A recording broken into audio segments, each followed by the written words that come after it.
my name is Carla Arenas Itotia. I'm an assistant professor of practice for the School of Social Work at the University of Texas in Arlington. Thank you for your patience as we dealt with some technical issues and got kicked off, but we're here now. So today's presenter, I'm super excited you will be able to hear from her. I've worked with her for a couple of years, and she's just truly amazing. So I want to introduce her, give you a little bit of understanding of what we're about to do, and a bit of housekeeping things. So Catherine Collier-Esser holds a Bachelor of Arts in Psychology, a Master's of Art in Professional Counseling, and is both a licensed professional counselor supervisor and licensed chemical dependency counselor. She currently serves as the Assistant Director of Research and Training Services at the Women's Center of Tarrant County.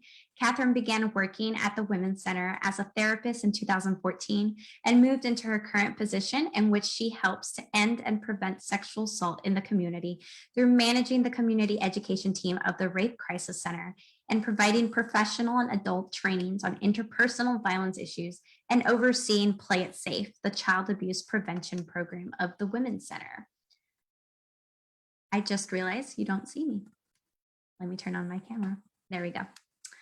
And so today she will be hosting a workshop called Beyond Sexual Assault 101, where she will provide an overview of sexual assault, as well as take a deeper dive into sexual assault as a type of trauma. She will be examining the sexual assault from a trauma-informed lens, looking at the effects of trauma on an individual and community, and discussing ways to respond to survivors in a trauma-informed manner. So today, our workshop was initially scheduled for an hour and a half. And so we're going to ask that the last 30 minutes be a space where we can devote to answering your questions. And so if you have any questions throughout, please feel free to include them in the question and answer box that you will find at the bottom of your Zoom. You should be able to see the chat, and you should be able to see a question and answer portion. So if you have any questions, I will be looking at them throughout the session, answering as needed. And for those questions that can hold off till the question and answer portion of today's presentation, we will respond to them at that point. So if you are interested in the CEUs, please note that we do have CEUs available for this session. And so if you could give the evaluation that you need to submit for your CEU, at least do it before Friday. And then if you could give at least 2 weeks for you to receive your certificate. If you have any questions about that, feel free to put them in the chat and I will make sure to answer them.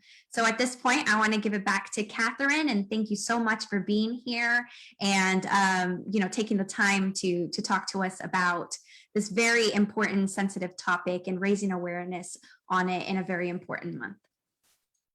Thank you, Carla, and thank you everyone for having me. I'm so excited to be here, and I promise you will still get all the information, even though technology was not quite our friend.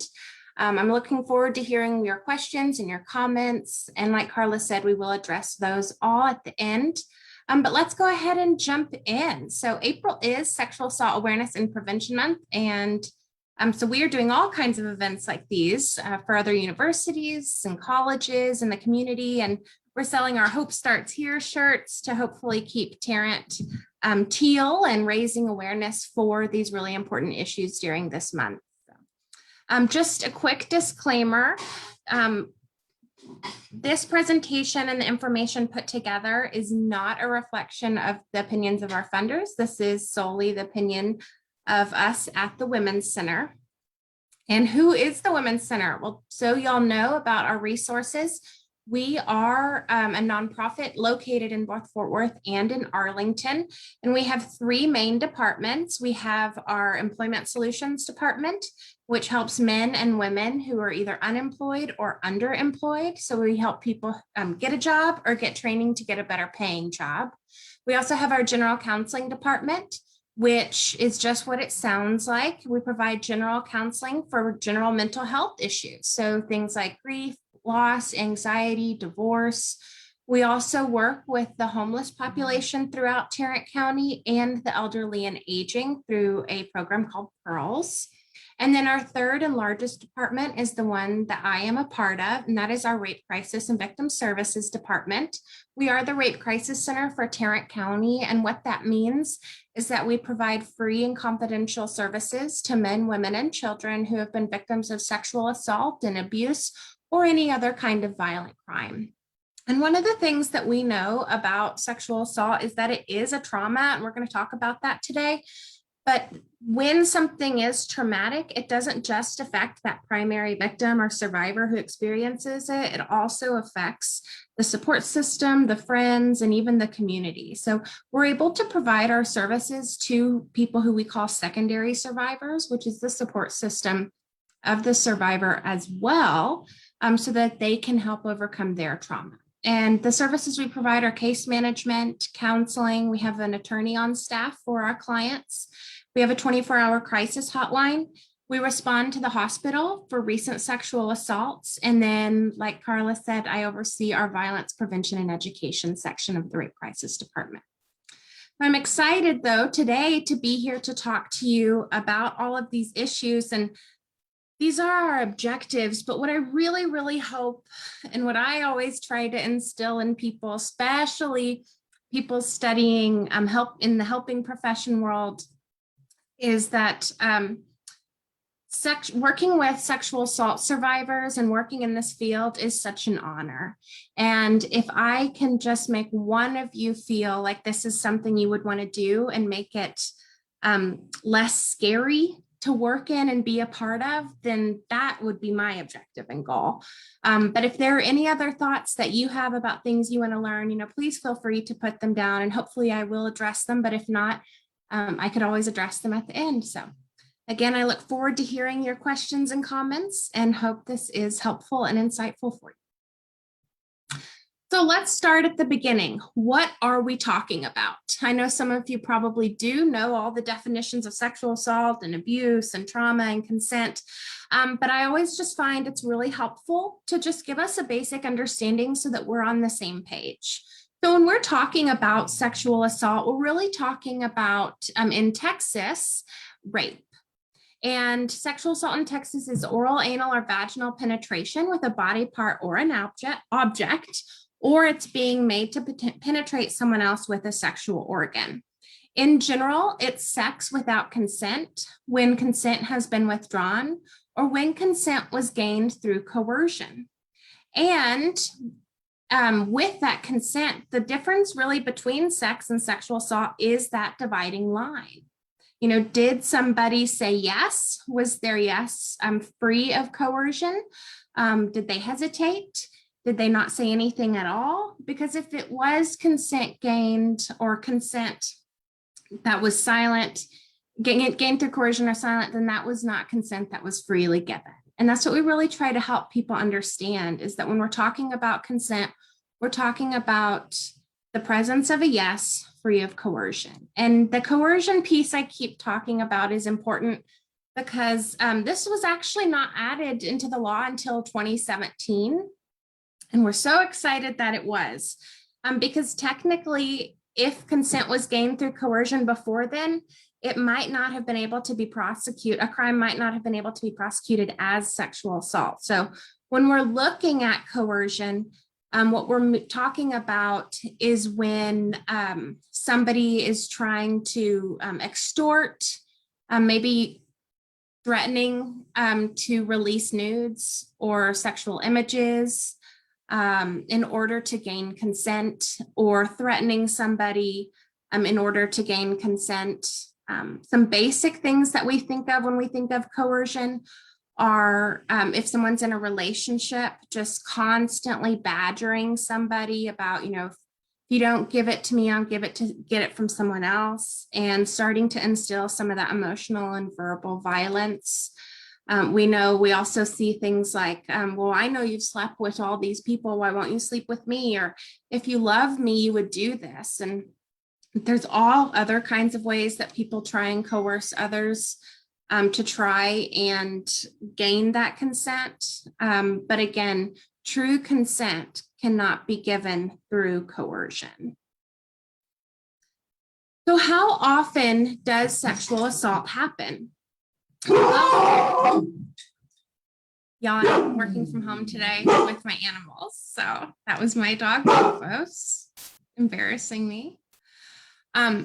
Anyway, how often does sexual assault happen? It happens so much more than any of us think, or so much more than any of us know, especially when we're looking at when sexual assault happens when consent is gained through coercion.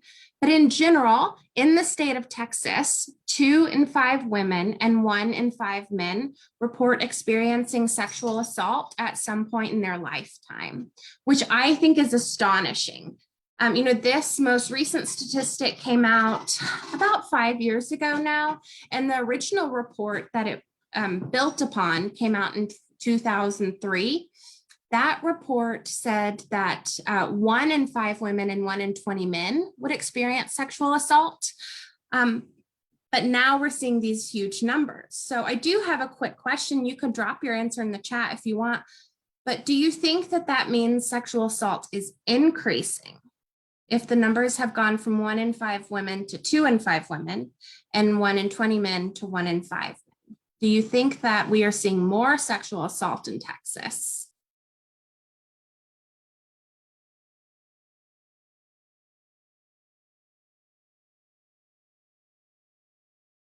Okay, I'm seeing no, just more cases are being reported. Maybe some, maybe a little bit more, maybe more reporting. Yeah, the interesting thing with this study is this study actually doesn't come from our crime statistic reports. This was a self-report with people discussing whether or not, it also included whether or not they reported to the criminal justice system. And what this study found, and what I have found to be true in my years, I started working in this field in 2008 at another rape crisis center. And what I have really seen and found to be true is that people are feeling more comfortable speaking out about it. So the stigma is starting to be lessened, especially when it comes to men. So it's not that in 2003, men weren't getting sexually assaulted. They were, but it's that men are starting to feel more and more comfortable speaking out about it and finding places where they can feel comfortable seeking services. And same with women. It isn't that it moved from 1 in 5 to 2 in 5 because more women were being sexually assaulted. It really is because our society as a whole is starting to really push back against some of the myths that contribute to victim blaming and trying to incorporate things like being responsible bystanders to try and stand up to the real causes of sexual assault, which we'll go over. And this person says maybe the definition of sexual assault has changed. Well, it has, but in this study, it did not for the purposes of that. And then what we know is that college women are at a 3-time higher risk of being sexually assaulted than women in other age groups. And 13% of all students report experiencing rape or sexual assault. And this includes graduate and undergraduate students. And the studies do say that undergraduate students are a bit higher of a risk than graduate students. But I just think, no matter what the risk, it's just astonishing that people, specifically women ages about 18 to 24, are at such a high risk. Any thoughts about why that might be? Feel free to put that in the chat. Why would women ages 18 to 24 be at a higher risk?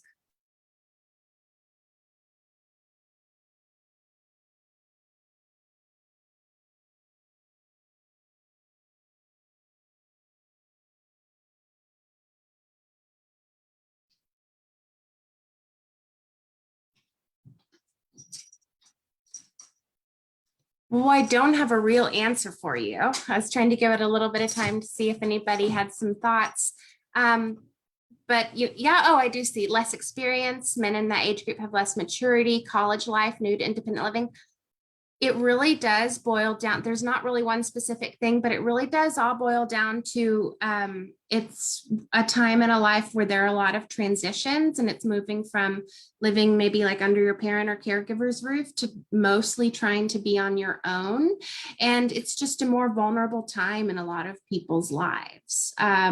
trying to, you know, it's a prolonged adolescence in a way of trying to find yourself and kind of being thrown out there in the world to find yourself with less of a safety net. And you also are kind of asked, if you're on a traditional campus, to just kind of trust these people that you're living with and trust all these people on your campus. And you're trying to build a new community. And all of those things are wonderful things. Those are absolutely developmentally appropriate things. And they're also things that people who prey on others look for sometimes as far as vulnerability is concerned. So, overall, you know, we all were asking about some of the reporting, whether it's college age students and victims or it's adults. What we know in Texas is that only about 9% of people report to law enforcement. That is a very small number. It's smaller than the national average, which hovers around 12 to 14% of people reporting to law enforcement. And we are, you know, working with law enforcement to try and change this. But what people tell us over and over and over again is the reason they don't report is because they don't think they're going to be believed. So when we work with law enforcement, what we are really trying to do is help to change the system and the whole belief of just automatically believing offenders and questioning victims. What we really want to do is help law enforcement officers to understand, believe that a crime happened and let your evidence guide you. Don't stop it from the very beginning, because that's what we have seen happen over and over and over again. And we'll talk a little bit about why that would be. Why would someone not believe a victim versus a perpetrator? But a lot of it has to do with trauma in our brain and how we respond to trauma. Now, only 6% of people seek medical attention, which again, the whole system is trying to change that. There are new efforts in place to try and track sexual assault forensic examination kits more appropriately. There's just more awareness that that's even an option. You know, some people are sexually assaulted and don't even know that they can go and receive an exam up to 120 hours after it happened, and that they don't have to make a report at that time. That evidence is stored for 5 years in hopes that someone can maybe get counseling, start working through the trauma, and gain confidence to maybe make a report with that evidence being stored and then used when a report is made. So we really just need to continue creating awareness about that. But I know myself, as someone who is in the helping profession, you know, it would be easy for me to say, oh yeah, of course, the police and medical fields, no one wants to trust some of those. But when we look at the pink bubble here, it says social worker/helping professional, only 15%, y'all, report to us. Only 15% of people trust us enough. So I think we need to continue just helping people understand what these issues really are and how to work with survivors and how to believe them and how to not have questions or thoughts that might come across as victim blaming.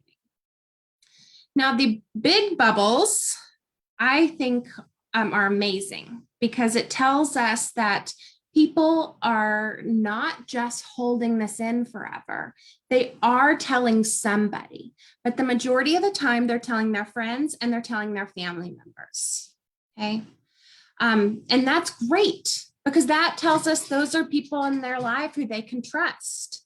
However, we know that in order to start overcoming trauma, you have to have somebody believe you.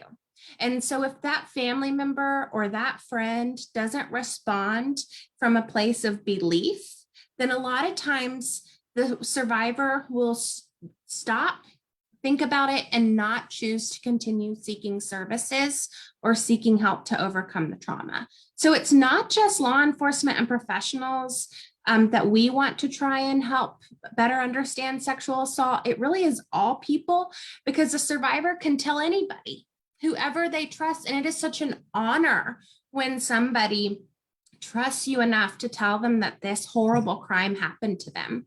And we need to start teaching people, we need to start from a place of believing in order to help people start down the path of healing.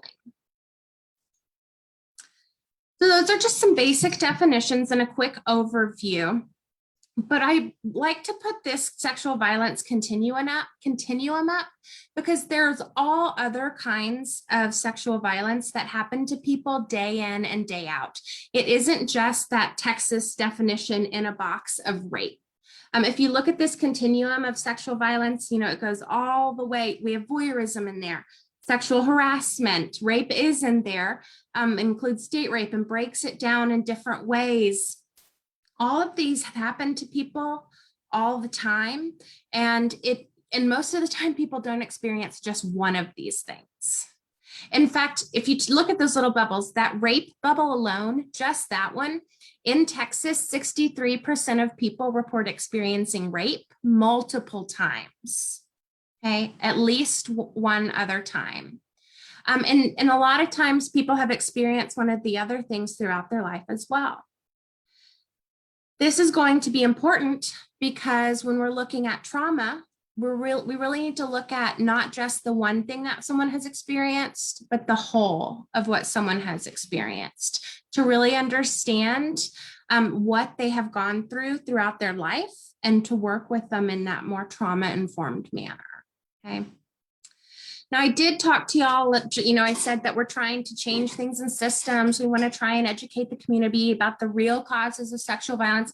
And when we're looking at sexual assault and sexual violence, you know, it does stem from a place of sexism and oppression. Sexual assault is really a crime about power and control. It's about one person trying to have a sense of power or control over another person and using sex as that weapon, you know, using coercion or drugs and alcohol as a tool to gain sex and then to overcome and like take over somebody else and feel more powerful over that other person. And sometimes in society, some of the things that are considered sexually violent aren't illegal, but they still demonstrate some of that power and control that continues to lead to all of the others. So when we look at rigid gender roles, you know, if you are constantly saying that this gender is better than this gender over here, then you're automatically putting that gender over another person, okay? And that kind of belief starts to contribute to some of the other sexually violent beliefs. If we look at sexualized media, a lot of times, when was it? Like early 2000s, we started seeing a lot of media start like ads and just things that they've really just become so normalized. It's not just ads, it's just everywhere. But what we started to see was violence and sex being linked up together. And a lot of times it was like violence against women being linked as sexy. And whenever we start to see that, what it really starts to tell us as a culture is that that is normal. And again, once something becomes normalized, then it leads to the next step and the next bubble. And what we really need to do is instead of just stopping one of these bubbles, we really need to, again, remember that this is about power and control. This is about people trying to hold another group down. And we need to do things to try and build people up and to really put the blame on those who are committing these crimes and find ways to stand up when we see things happening at this light gray end, instead of waiting all the way till the very end. Does that make sense to y'all?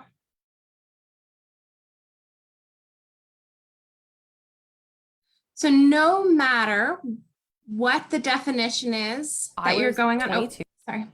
Let me go back to this. No matter what the definition is that we're going off of, what I want you to, as we start talking in this next section about trauma, I want you to just remember people have experienced a whole bunch of things. So we're going to watch a video of some survivors speaking, and some of what they're talking about is sexual assault as defined in Texas, but some of it may not be. And what I'd really like for you to think about as you are watching this is, who and which of the people speaking did you maybe question yourself and maybe think, well, maybe you shouldn't have been doing that? Or did you automatically believe all of them? Because it's going to be really important that we look internally on that. And I'm not going to ask you about it, but I just want you to start thinking that way. So here we go.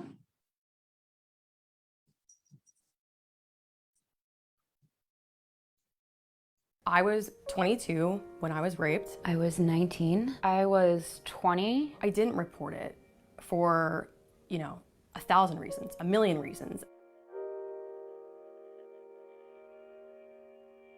It was somebody I was involved with. It was a friend of a friend. My drug dealer. Met this photographer by myself. I got very drunk. I met some guy in this bar. He started trying to kiss me and I said no. He takes my left leg and raises it on his shoulder. He went to put his hand in my panties and I tried to kind of deflect his hand, and that's when he slapped my hand away. I blacked out. I was fighting like pretty hard at this point, just saying no, please don't, please don't. I came to, internally I was shaking.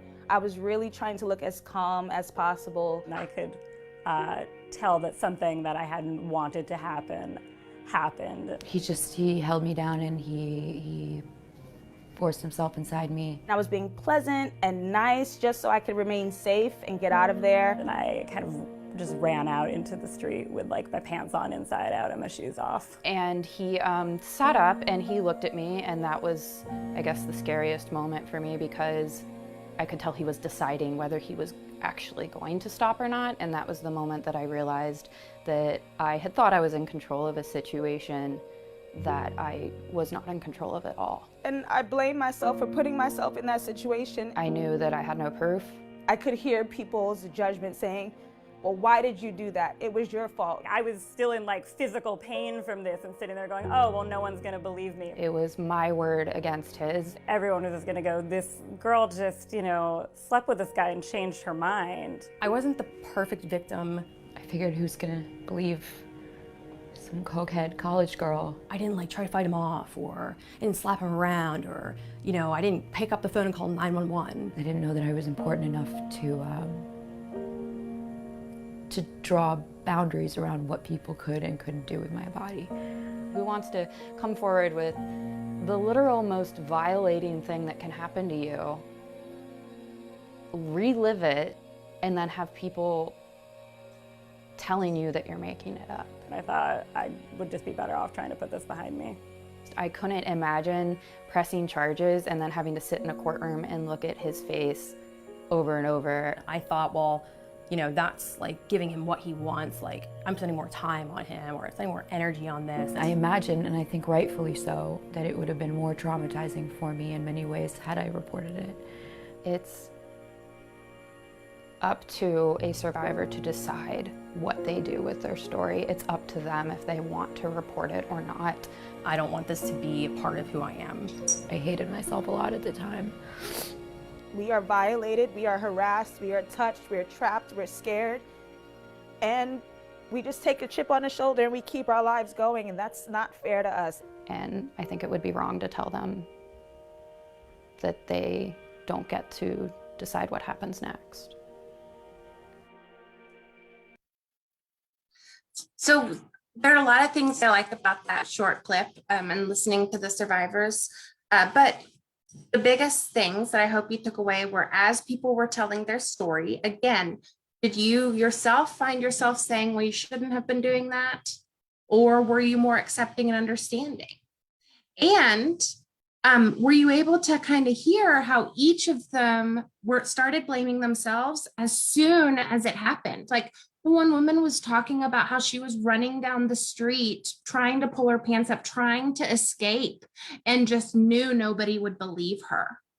And what that really tells us is that it's not just one person disbelieving survivors. It's, as a society, we have created this belief that we shouldn't believe people who come forward and talk about this, that they must be making it up, that there must have been something they did to have caused it.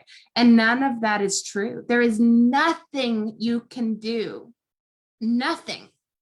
There's nothing a person can do that causes them to be sexually assaulted. It is completely on the perpetrator, the assailant, the person who is committing this crime. But we don't think of sexual assault in that way. And so it is my belief that some of that adds to the trauma. Let's look at trauma. I love this definition because it just encapsulates so much. But when we're talking about somebody experiencing a crime or experiencing an event and they have some trauma because of it, we're not just talking about someone being dramatic or they're sad. No, trauma is something that affects us mentally. It affects us physically. It literally changes the way our hormones are released throughout our body. It addresses our autonomic nervous system and affects how we breathe. It affects our heart rate. It affects our adrenal glands. It affects us socially, spiritually, and yes, it does affect us emotionally. But I think a lot of times people just think, oh, trauma is just somebody, they say that and they're just being dramatic. No, when someone is affected by something and they are experiencing it as a trauma, their whole person is affected. Okay. And the other thing we know about trauma, again, is it spreads. So the person helping the primary survivor starts to feel some of these effects. So let's look a little bit more into this. When, in general, we put things in categories, right? So we can break trauma down into 3 categories. There's acute trauma, chronic, and complex. Acute is a one-time incident. So maybe,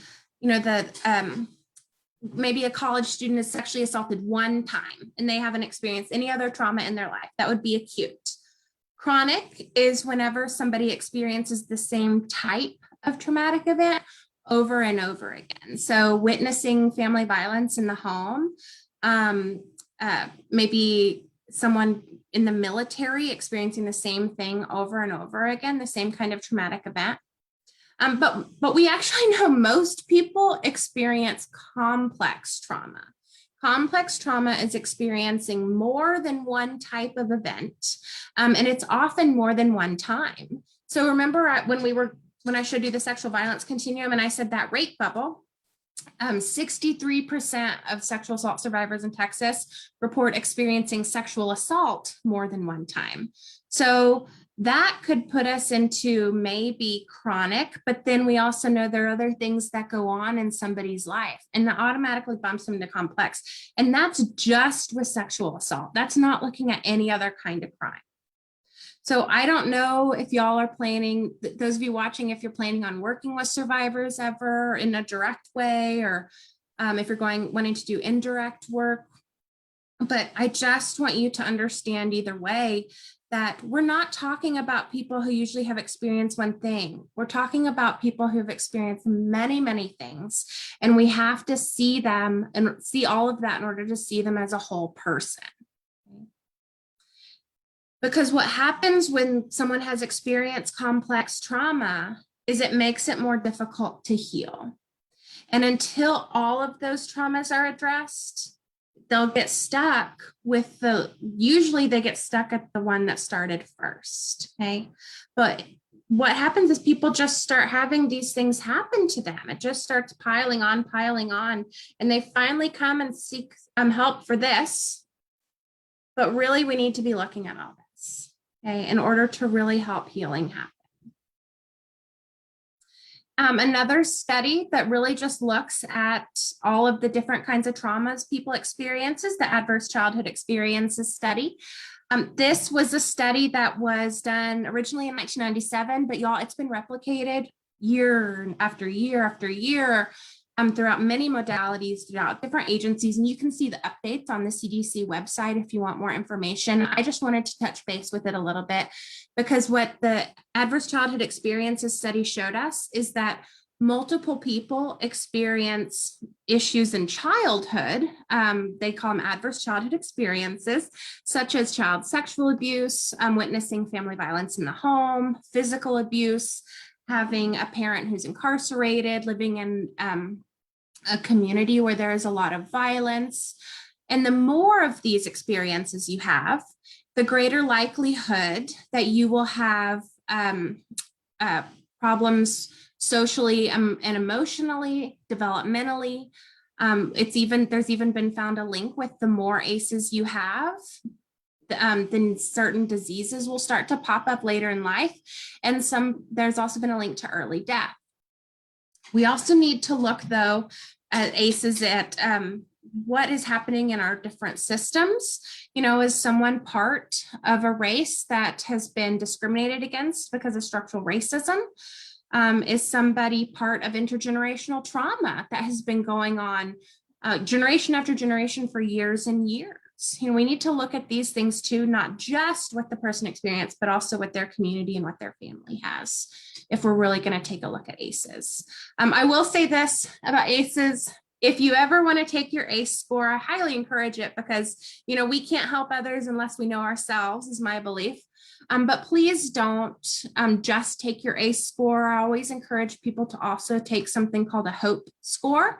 Your HOPE score measures your resilience, because just because you had 4 adverse childhood experiences happen to you does not mean you're going to die early. Because guess what? You might have also had a great support system. You might have been in counseling early on. You might have had a loving community around you.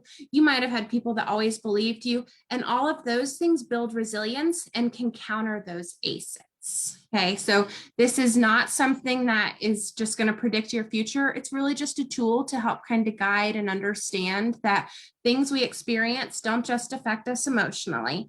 They really do affect how we live spiritually, physically, and again, like developmentally, and just our whole being. They really do affect our whole being. So what are some of these effects of trauma and sexual assault? Well, immediately, we know there's fight, flight, and freeze. And I am sure most of you have heard all of these. You know, usually I just ask the silly questions of, well, what is fight? And people just look at me like, well, what do you mean, what is fight? It's like fighting. But I ask that because fighting is one that we always expect people to do, right? We expect everybody in these kind of situations to fight back, you know, to push somebody off, to slap them, to run away, or I guess that would be flee.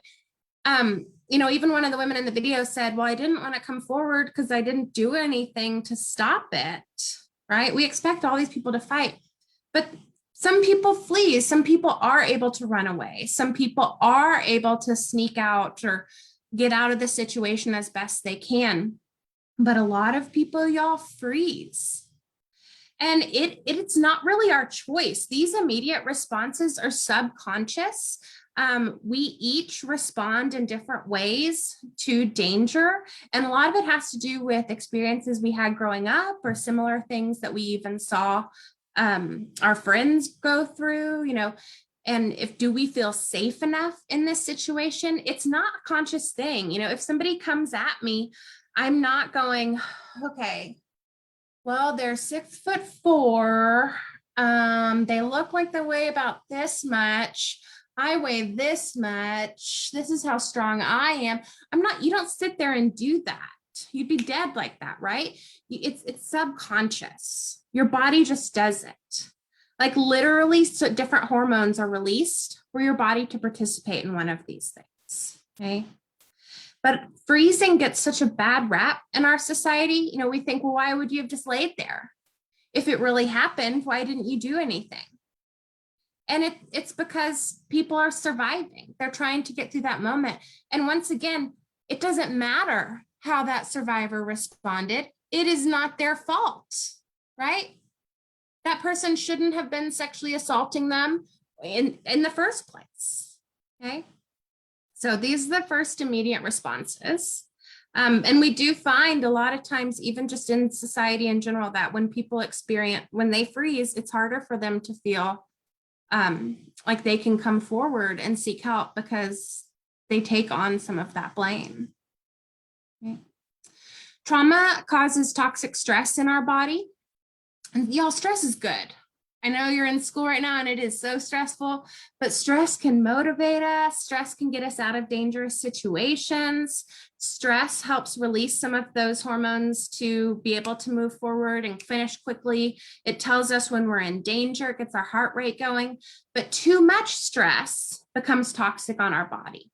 And if somebody experiences a trauma, what happens is that all of these hormones are released, they're experiencing toxic stress, and if they don't receive help, their body tends to stay in a survival mode and stay at that toxic stress state. So what we want to do when working with survivors is encourage them to keep coming forward.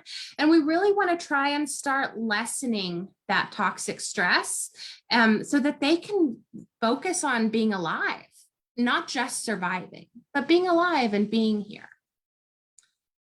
And I did tell you, trauma also has an effect on our brains. What happens normally, if you look at the bottom brain, you know, we are not neuroscientists. So these are our drawings. If you look at the bottom brain, there's the high road and the low road. And I'm going to use my hand just to demonstrate it. But if this is my brain and I cut it in half, typically when we are all good, we're not functioning through trauma brain, we don't have toxic stress, we all tend to function with our through the high road. And the high road includes all of the parts of our brain where we have memory storage and our senses, and we can think logically through this. But what happens in trauma, is that kind of part of the brain kind of goes off. And we at the Women's Center, we call it flipping our lid. That kind of your brain goes offline. It's still there, it's still functioning, but this reptilian part of your brain, that was actually the first part of your brain that was ever formed, that kicks into high gear. That's our survival brain. And that's where your amygdala is, that's where your hippocampus is, that's where all of those hormones that help you respond to stressful situations lie. That kicks into high gear so that we can stay surviving. But what happens with sexual assault is if somebody is not believed and they don't receive help for it, their brain continues functioning like this instead of calming back down.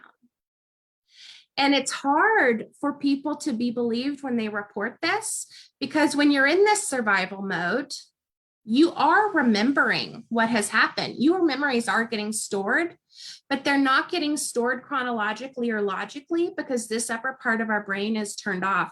Instead, they are getting stored in your sensory organ memory, which is right here in the middle, because your brain is just dumping it into the closest place possible to try and store that memory. So a lot of times survivors will go and they'll report to law enforcement and they'll say, well, I don't remember exactly what time it was or exactly what happened, but I think this happened then, or I smelled this, and then they'll go, oh, wait, I do remember this happened first. And they'll think about it and they'll go, no, this happened first. And you know what we know, sometimes law enforcement will say, well, that's weird. You don't seem to remember things, but this perpetrator over here remembers everything in succinct order. Well, that's because they're not functioning out of a trauma brain. What we need to help people understand is that's it, because it's a trauma, that part of your brain was off for a little bit. We have to help people get to this middle part and get these memories here. And then in order to help people heal, what we're trying to do is to lessen that functioning of whenever someone's triggered, they go into that survival mode. We want to try and help people stay functioning through the high road as they move forward with life by examining triggers, by helping them develop healthy ways to practice self-care. And then again, just to have that belief and support system. But some other effects that we've already been talking about include just blaming themselves, depression, anxiety, loneliness, living in a constant state of fear. And that's another thing that we try to help with when working with survivors, is to help them understand it's not the world that's a scary place. You know, a scary and horrible thing happened. So how can you overcome and heal from that and be able to move forward in the world? Oh, and humiliation. And I mentioned we try to work with triggers. Triggers are things that are recorded in the sensory data. So that means that people don't really know all the time what is triggering them. They might smell something, but not know consciously that that was the same smell they smelled when they were sexually assaulted. So we try to, when they're in a safe space, help identify triggers and find ways to overcome them, again, so that when a trigger happens, you don't go like this and go in survival mode. But instead, you smell something and you're able to calmly think through it. And remember, you're not there, you were here. Okay, because triggers can lead to flashbacks. All people respond to trauma and try and heal with sexual assault in all different ways. And strategies to cope, whether somebody turns to drugs and alcohol or uses food more, whether their skills are healthy or unhealthy, really is dependent upon what is the history of trauma, how much complex trauma is there. And again, the biggest one is, do they have a support system that really believes them? Okay. Just like being assaulted is never a victim's fault. However, someone needs to cope with this is how they need to cope with this. You know, people don't know how to deal with this. Isn't a normal thing for someone to have to go through and deal with. So however someone needs to cope is how they need to cope. And so as service providers, you know, we completely understand that and know, of course, people are going to be fixated on a certain point in this. That's part of our job to help them overcome that and find new ways to cope. Of course, some people are going to participate in unhealthy behaviors. That's normal with it. It's part of trying to find ways to navigate through the trauma. And that's what we're here to help with. So what do we do? How can we respond to people so that they do maybe develop healthier ways to cope, or they do start feeling supported? Well, by practicing just trauma-informed responses, which means that care is individualized. Every person who experiences this is different. You know, I am a white woman. My experiences as a white woman cannot be compared to someone from the Latinx population or an African American or Black woman. That is a complete different experience. I did not experience that kind of racism, and those things need to be taken into consideration. You know, my way of growing up is going to be different than someone else's way, and those things need to be taken into consideration. And trauma-informed care emphasizes choice. Like the women said in the video, we don't need to be telling people how to heal. We need to help guide them. Like, of course, we know maybe some evidence-based approaches that are going to be more helpful, but it should be up to the survivor to make choices. Remember, sexual assault's about power and control. Someone's power was taken away from them. Someone was trying to control them. And that means that they were not given a choice. That choice was ripped away. So something with treatment that is so important is that I can offer you choices to start building that confidence back up again. And we want to empower people, okay? Help them remember this is not their fault. Sometimes that empowerment is part of the next one, avoiding re-traumatization, identifying and limiting triggers. Because whenever triggers can happen and flashbacks happen, you really feel out of control of your body. And we want to try and empower people. We want to remember that sexual assault as a trauma has an effect on our brain and body. It's not just something that affects our emotions. And then, of course, because trauma spreads, we need to recognize the importance of self-care. I cannot continue working with people if I am damaged or if I am not taking care of myself, because vicarious trauma is real. Okay. So I know we promised we'd go through some Q&A. I just have a few more slides for ways you can continue helping survivors. One of them is to combat some of the myths that we still have in our society. And I would encourage you, as you think through this, you know, I only have a few. So think through what are some other myths that you've heard, because this can sometimes be an easy thing to help with. If you hear somebody say this, to say, actually, I don't know if any of y'all watch The Office, but you know, Oscar is actually, you can be like Oscar. You can say, actually, someone was drunk or high. Well, actually, if somebody's drunk or high to the point of blacking out, they actually can't give consent. So that is not a reason to sexually, you know, why somebody was sexually assaulted. That doesn't make it their fault. Right? I have the video in front of this. Oh, spouses cannot sexually assault their partner. Well, actually, that changed in the early 90s. It became law in Texas for that spouses could no longer rape their partners, which is just fascinating to me, because I was born in the 80s. That in 1994 is when that law was passed. Okay. Someone was sexually assaulted because of the way they dressed. I mean, I hear this y'all, all the time when I go to colleges still, well, they shouldn't have been wearing that tight of a dress. Or I hear people saying things like, well, these college girls, they don't need to be running in biker shorts and a sports bra. And I'm like, it is Texas and hot. Let the woman wear what she wants while she's running, right? But you can say, well, actually, the most commonly piece of clothing people are wearing in the United States is blue jeans. In Texas, it's actually jeans in Texas too, but Tarrant County, it is sweatpants or yoga pants. Well, they never said no. You can say, actually, silence isn't the same as consent. Remember the fight, flight, and freeze? And remember, consent needs to be a yes, free of coercion.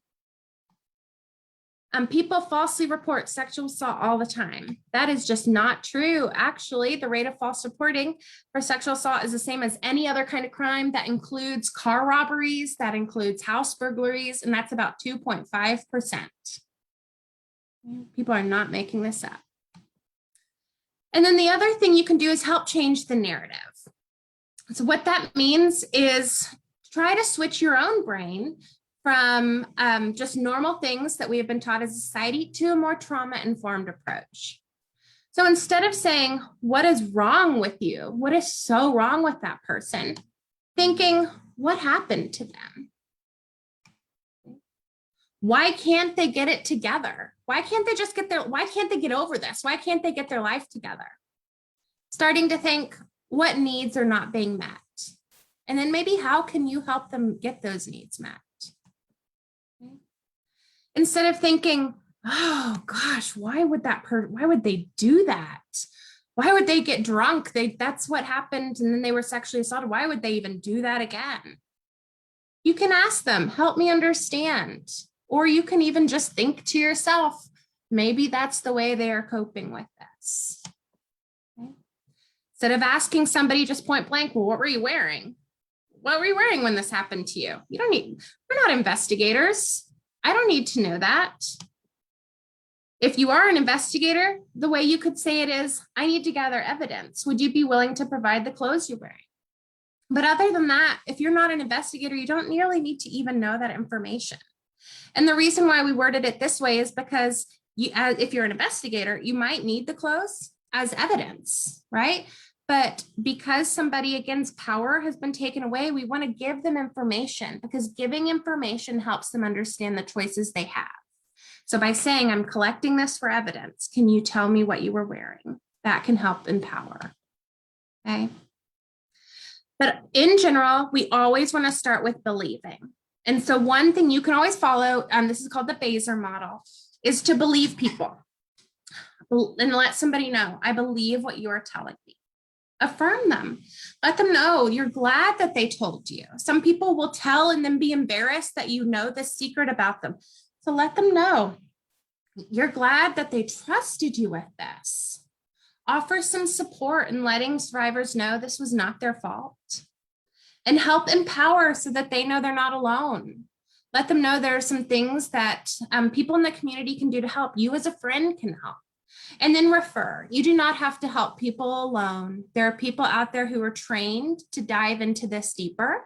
You can refer to us at the Women's Center. You can refer to RVS, to maybe learn more from RVSP on your campus.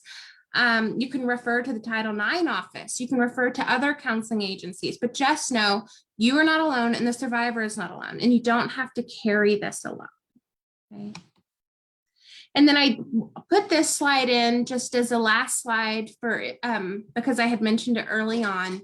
But if somebody is sexually assaulted and it's a recent sexual assault, just know there is an opportunity to have a forensic exam.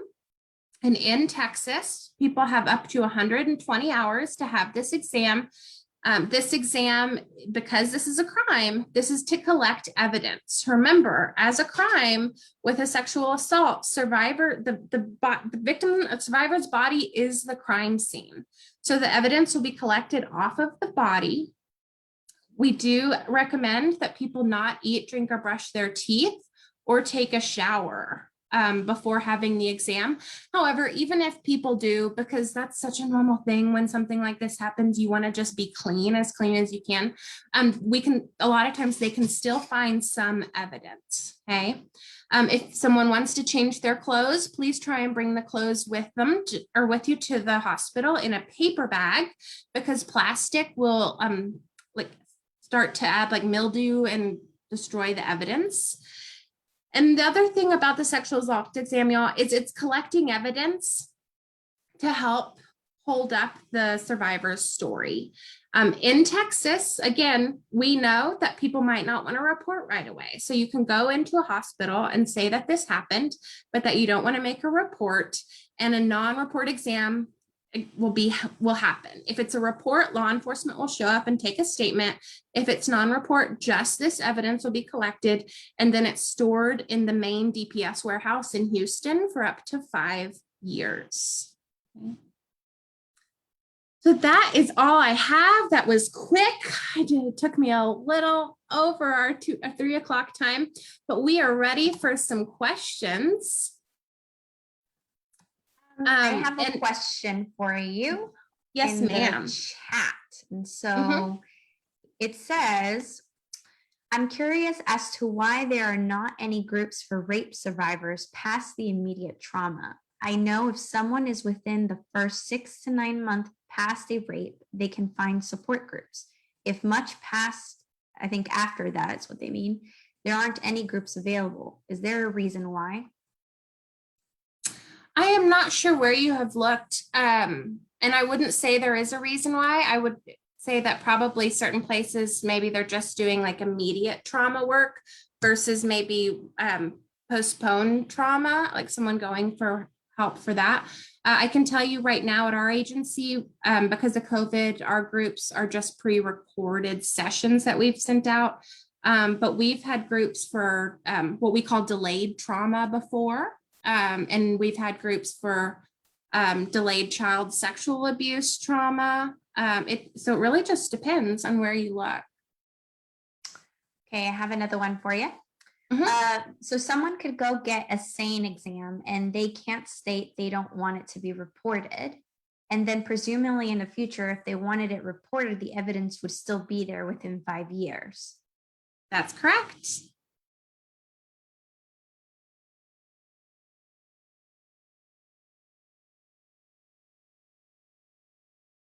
I have a follow-up to that. What happens after 5 years?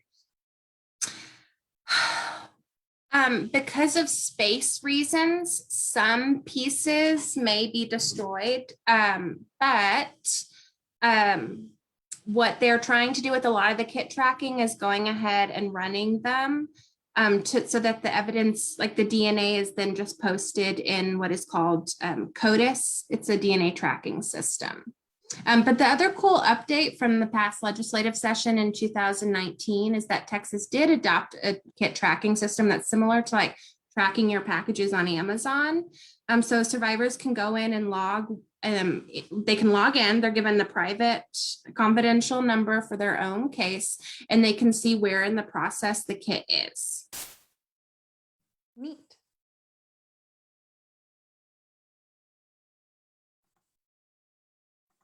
I don't see any more new questions, but we can give it a second and see if anybody else has any additional questions. Okay. Well, while people are thinking about some, I can go ahead and, well, I thought I was going to move to the next slide. Just, I know that y'all put the evaluation link, but here it is again. Yes, please make sure in the evaluation link, if you can click on it and complete it. We would love to hear your feedback on today's presentation. Please excuse our technical difficulties, but we got through it. And something else I did want to mention while I wait, and I know that one just came in, is I know Catherine mentioned RVSP. And so for those of you who are not familiar, RVSP is the Relationship Violence and Sexual Assault Prevention Program at UTA. And so I went ahead and included the website here in the Zoom chat so that you can explore it. And this is available for free to you as a university student at UTA. They have confidential advocates and a lot of other different types of support. Should you have been someone who went through an experience of sexual assault, dating, domestic violence, harassment, or you're a support to someone and you just want to talk to someone about, your feelings, they are available, as well as counseling and psychological services. I also put in the link to that. You get 6 free sessions every semester as a university student, for those of you who are students of UTA. And if you want to look through it, there's also a hotline. And I want to make sure you have these resources because I know that some of this information can be quite difficult to listen to. Okay, so the next question is, do you have any data so far about change in numbers of sexual assault during COVID?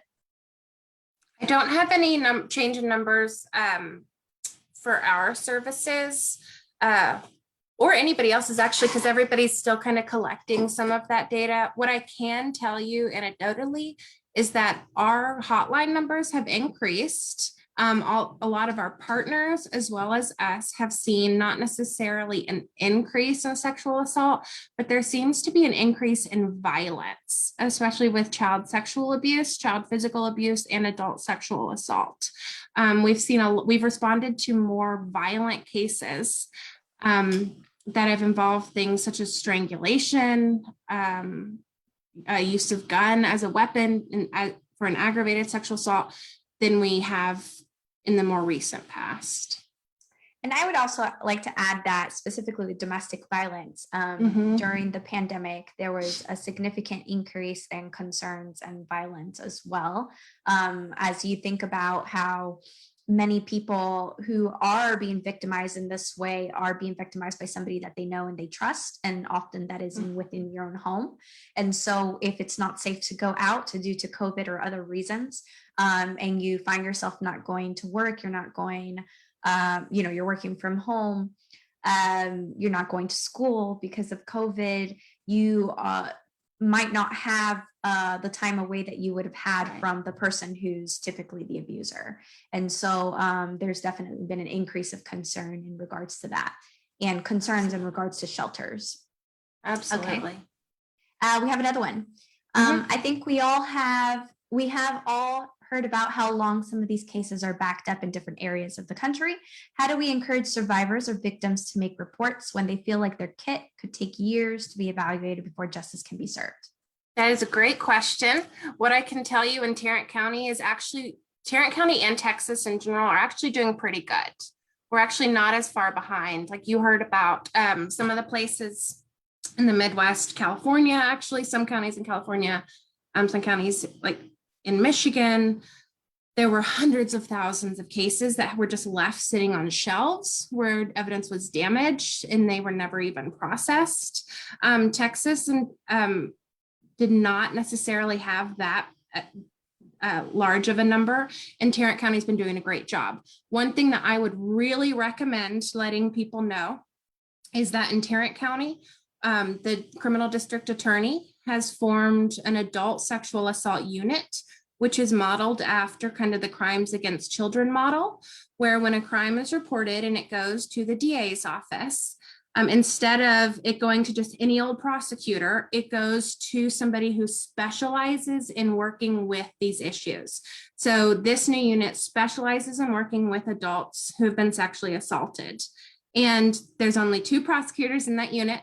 So the case is not going to get passed around to all these different prosecutors in the office. It's going to go to one of the 2 of them.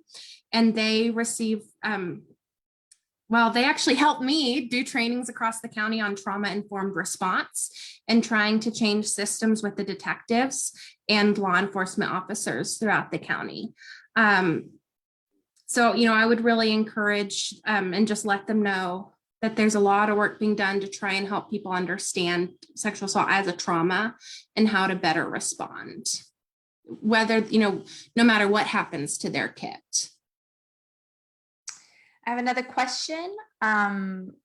Maybe Catherine, you can answer your counseling services within the Women's Center, as well as I can answer the question from the UTA perspective. It says, is the counseling program for anyone, even if they aren't victims of DV? I'm wanting to become a licensed clinical social worker. So I am just curious about the counseling program. So for the University of Texas at Arlington, we have a counseling and psychological services, like I mentioned, and students get 6 free sessions a semester. And there's also group services and a variety of different seminars and things like that that are available. We also have psychiatric services and I believe a pharmacy that can assist you if you ever need anything. And these services are available to anybody regardless of their situation. Many students in college campus need support regarding anxiety, stress, relationships. And so some of that may include things that are related to domestic violence, but not all. So it's any kind of stressor that is impacting you, you can definitely go to counseling for through CAPS. For the RVSP program, they're more so focused in regards to violence, such as sexual violence, domestic violence, stalking, harassment, any kind of related issue is what their focus is on. And so they do have a confidential advocate that you can see there as well. So both of those are available to you. And Catherine, could you talk a little bit about your counseling services? Yeah, for general counseling, that department does have a small fee, just so you know, but that's focused on mental health counseling, just general mental health issues like grief, loss, anxiety, divorce, depression. But our department, the Rape Crisis Victim Services Department, specifically works with people who have been a victim of a violent crime. So sexual assault and abuse, domestic violence, dating violence, or any other kind of violent crime. So, yeah. And those services are all free. And the RBSP services are also free as well, which can really be helpful to college students who may be going through something and they also need academic support so that it doesn't intervene in their educational plan as well. So it's a really great support. Mm-hmm.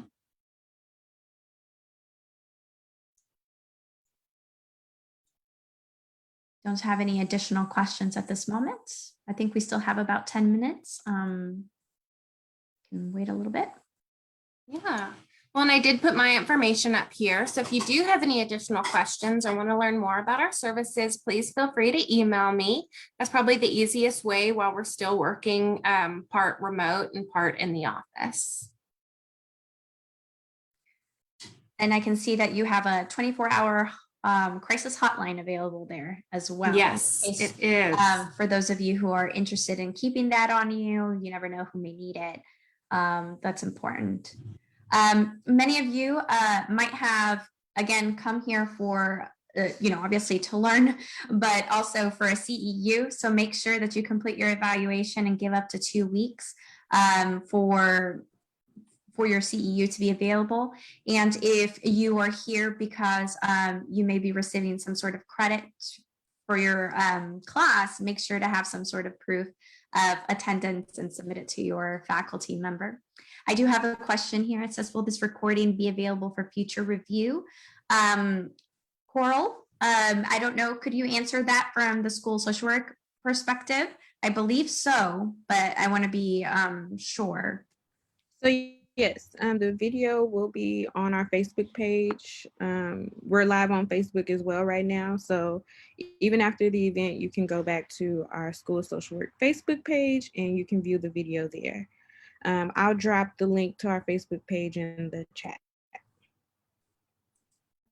Thank you.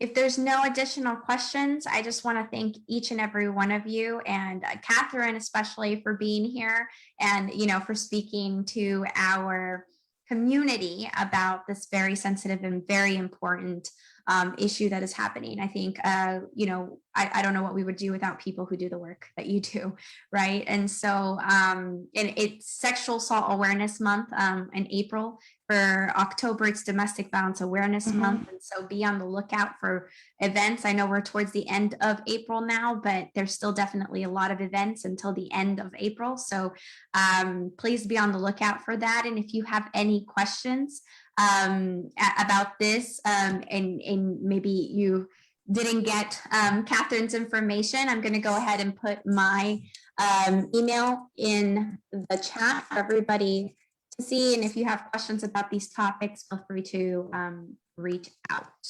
Yes, and Carla, I was going to plug Jeans Day to support survivors is April 28th. And so wear your teal, wear your jeans to show survivors support throughout the county. Thank you. Mm-hmm. And there's many virtual ways for you to get involved as well. I know that maybe that's a question or concern for many.